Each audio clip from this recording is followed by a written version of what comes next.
Of a week up in New Hampshire, New England, Providence. My wife's family's all excited about this Chris Sale deal, but I got bigger fish to fry here. The Ravens are headed up to Foxborough this week. We'll deal with the Orioles and the Red Sox when the time comes. This guy deals with the Red Sox and the Patriots and the Bruins and probably even Boston College trying to beat up on the Terps out in the Quick Lane Bowl. He's a sports anchor reporter in Providence at ABC6. We'll be getting up his way. I'm flying into the Providence airport. Nick Coit joins us live via satellite from New England, where, the Red Sox are now a favorite to win the World Series too, right, Nick?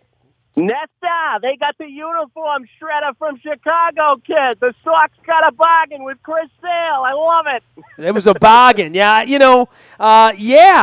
there's all that going on, but meanwhile, there's this little football team that no one seems to be able to beat, right?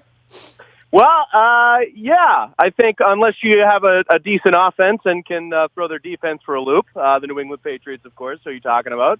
In the AFC so far this year, it's been difficult to take them down, especially the way that 39-year-old, the guy that sort of discovered the fountain of youth, Tom Brady, has been playing. We call him the Undertaker here, I like it. Yeah, somebody said the other day, I think he found what Ponce de Leon could not find so far. That's the fountain of youth. I mean, the guy at 39 years old is still, one of the top players in the league. It amazes us, and I think around the league, it makes everybody else angry. Well, I would say, the missed games at the beginning of the year was certainly a penalty. We can go through that. And, guilty is charged from where I stand. They're all a bunch of cheaters up there in Foxborough. You know how I feel about it, Nick. But I would say this, it's kept them a little more fresh and spry. And, the numbers are a little down. But I'll take 19 touchdowns and 1 interception at this point. And I'll take the record. And I'll take the 1 seed or the 2 seed at this point, depending on how it goes down. But part of that will be how they perform here over the next couple of weeks, and performing without Gronkowski, going through the second half of the season without Jamie Collins. This is a little different version of the Patriots than that steamroller we saw in Week 5 when Brady came back, right?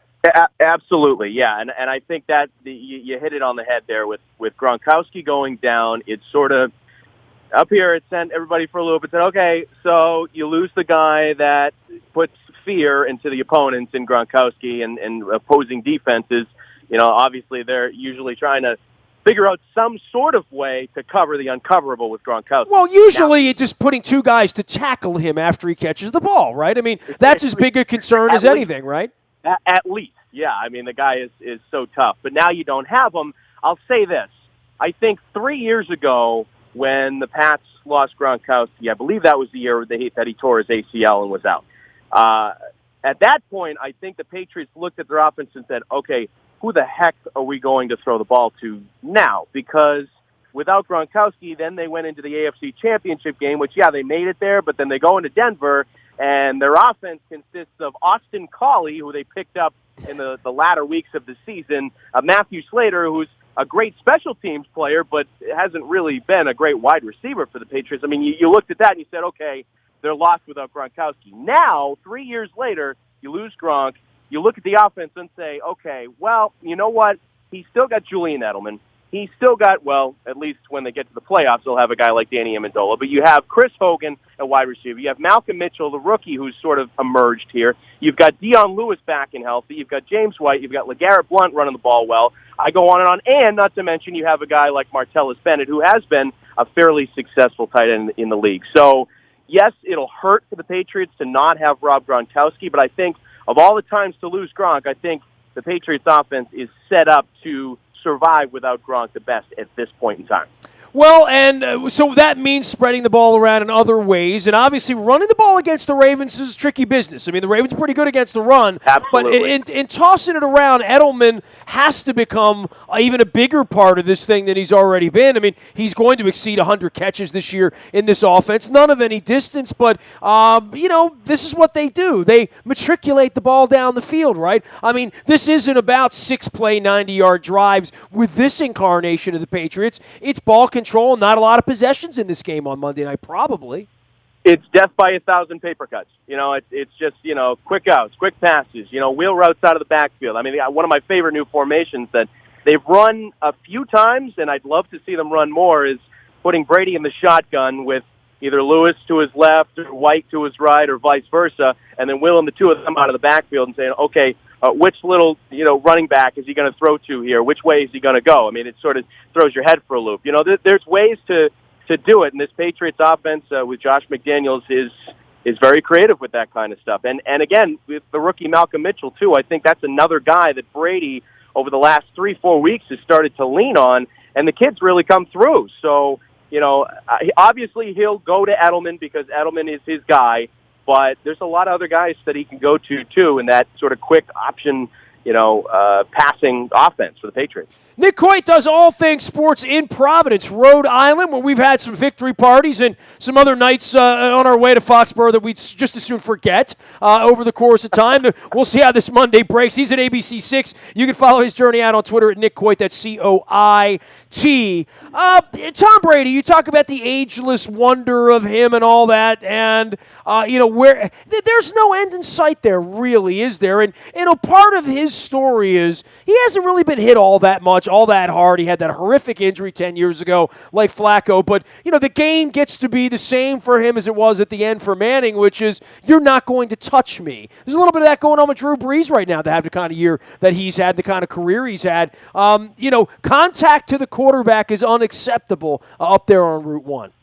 Yeah, and you know what? I think it's a great point to make, and it is a great point in terms of trying to figure out how Tom Brady is lasting as long as he has. And I think as his career has gone on, the NFL has obviously evolved, and there's a bubble around the quarterback. And it was interesting this past week with the Rams in town, the Patriots got to honor the 2001 team that won the first Super Bowl in franchise history. And Drew Bledsoe was in town, the guy obviously that got hit out of bounds, got knocked out, and Tom Brady came in, replaced him, and obviously the rest is history.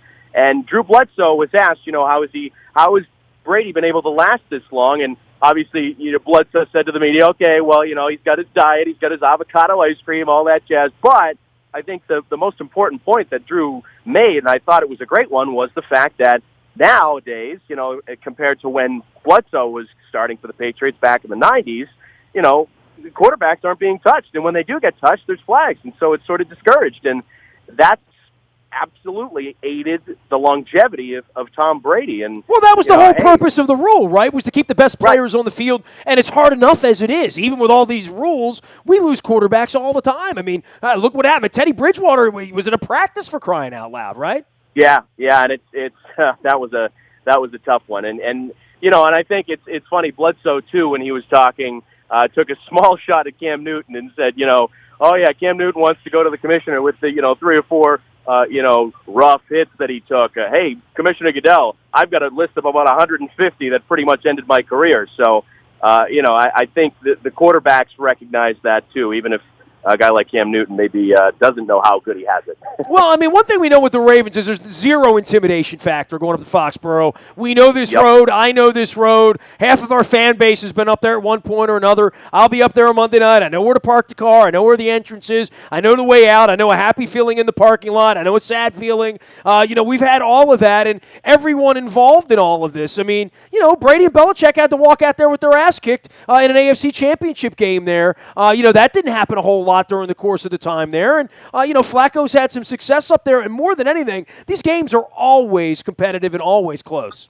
I think the players know that in the Patriots locker room, and I think the fans around here know that too. I think there is a respect for the Baltimore Ravens around here with the Patriots fan base because they know that this team comes up here and is not afraid. And you see some teams come to Foxborough and face Belichick, and he's giving him that Darth Vader glare, across the field. It's like, some of these coaches just, they just get caught with their pants down, and even a veteran like Jeff Fisher comes up with the Rams, and he can't find his challenge flag. It's like he's looking for it like it's a boarding pass in his pocket trying to get on an airplane. Like a rookie coach. It's unbelievable. He turns these people into mush. But John Harbaugh's not like that, and the Ravens aren't like that. And Joe Flacco's not afraid to sling it in Foxborough. And you know what? It makes for entertaining games. I still say probably the best game maybe over the last 4 or 5 years in Foxborough may have been that divisional playoff game in 2014 with the Patriots on their way to winning that Super Bowl that year. I don't remember that day at all, Nick. I've strategically, I remember the first half. Things were going well. What happened? Yeah. Yeah, no, I think somebody threw a pass, and it wasn't Tom Brady to another wide Man, I receiver. had I that don't know. bowl of clam chowder at halftime, and things were going so well, you know?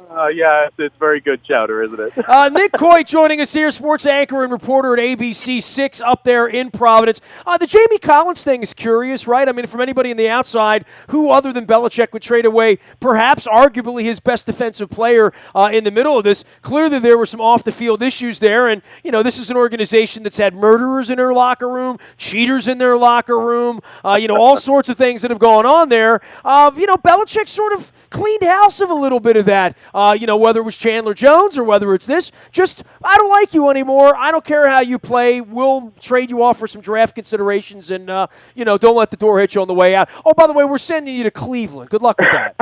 Because Siberia doesn't have an NFL team yet. The exile, yeah. It's curious. It's still curious. I think there's more under the surface that we don't know now as to what was going on with Jamie Collins. Obviously, his snaps were cut the week before he was traded, so it's peculiar. I didn't like it at all when I heard it. I said, "What the heck is he doing, trading this guy in the middle of the season?" But that's Bill Belichick. He wants to have complete control of his team. It seemed like it was one of those message senders, like, "Oh, okay, contract year. You want to freelance around the field? Okay, well, we'll send you to Cleveland. Goodbye." So, and I think the Chandler Jones deal, I know he had the little issue before the playoff game against the Chiefs last year, but I think it was more, okay, we've got a lot of free agents pending here with Jones, with Hightower, with Collins, with, restricted guy in Malcolm Butler. There's a lot of guys that are going to be free agents for the Patriots defense this coming off season. So I thought the Jones deal at the time made sense. It's like, okay, well, you're not going to be able to keep all of these guys. So they shipped them off, and Jones was a little inconsistent. He'd have 3 sacks in one game, and then he'd be invisible in another. But the Collins deal was just, it made you scratch your head because you said, what's going on there? Something else had to have been going on behind the scenes that we didn't see because the guy seemed to be a pillar of the defense, and then they just trade him away. It just didn't. Then you're left with a rookie in Landon Roberts and a guy in Kyle Van Noy who you picked up as a castaway from Detroit. And they're learning on the fly, but, they're not Jamie Collins, and they're not the talent of Collins. So, yeah, peculiar, but I will say maybe in the end Belichick has the last laugh again. Nick, you be honest. Nobody up there really cares about this game. All they care about is when Chris Sale's going to make his first start, right? The uniform shredder! Don't give him the scissors, kid! Yeah. I mean, we sit here in Baltimore, and we first off, we don't have prospects here. It's not what we do, And when we do, it's Machado, and I'm sure they'll milk every ounce of him and watch him hit the door in free agency and get $400 million from the Yankees. We saw that on the cover of the New York Daily News last week, by the way, Nick. But in the case of the Red Sox, that's one thing we can agree on and say, woof. Yeah.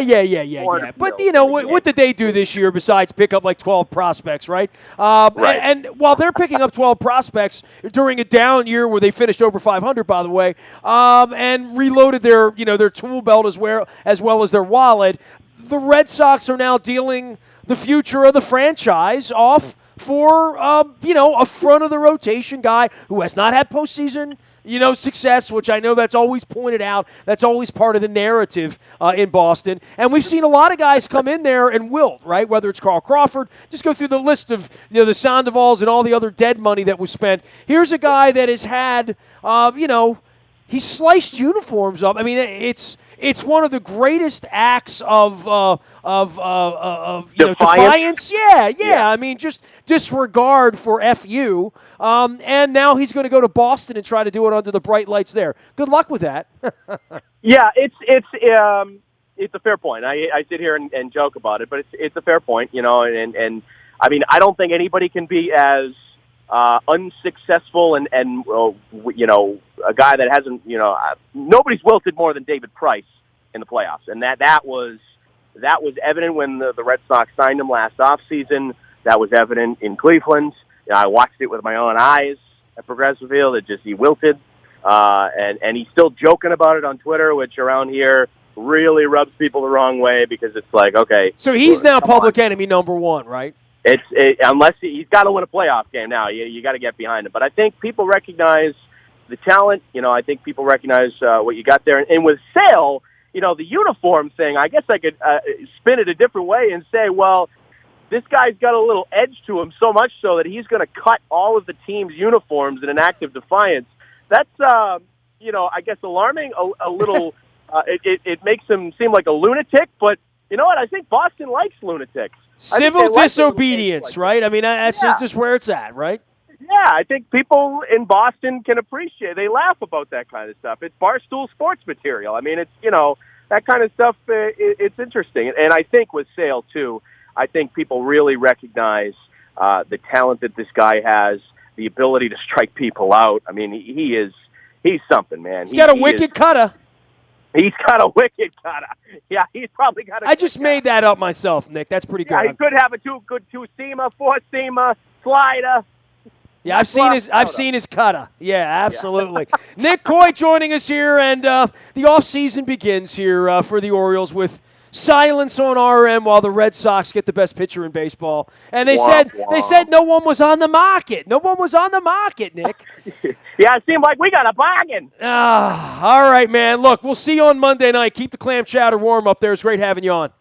Will do. Thank you, Nestor. Appreciate it. You got it. Nick Coit in Providence, Rhode Island, sports anchor and reporter up there at ABC6. You can follow his journey at Nick Coit out on Twitter. That's Coit. He has a wonderful snapshot of the media surrounding all 6'7" of Rob Gronkowski. So you'll go check that out. You can check me out in the Buy a Toyota Audio of all 24 hours a day from anywhere in the world on your mobile device by downloading the TuneIn Radio app. We do come in crystal clear from anywhere in the world. Our morning newspaper ships to your email inbox free of charge and powered up by Planet Fitness and PlanetFitness.com. Still $10 a month to get in the best shape of your life there. And breaking news, if there's any between now and Monday night, anytime, if the Orioles make a wicked piss of a trade, we'll get it to you first on the WNST Tech Service. All brought to you by Coons Ford of Security Boulevard. Dennis Kolatzos will be here on Thursday driving you home, getting you ready for the weekend as we get ready. I'm going to Caps game Sunday. I got Army-Navy on Saturday. We've got the Ravens up in Foxborough on Monday. It's a big, big week around here.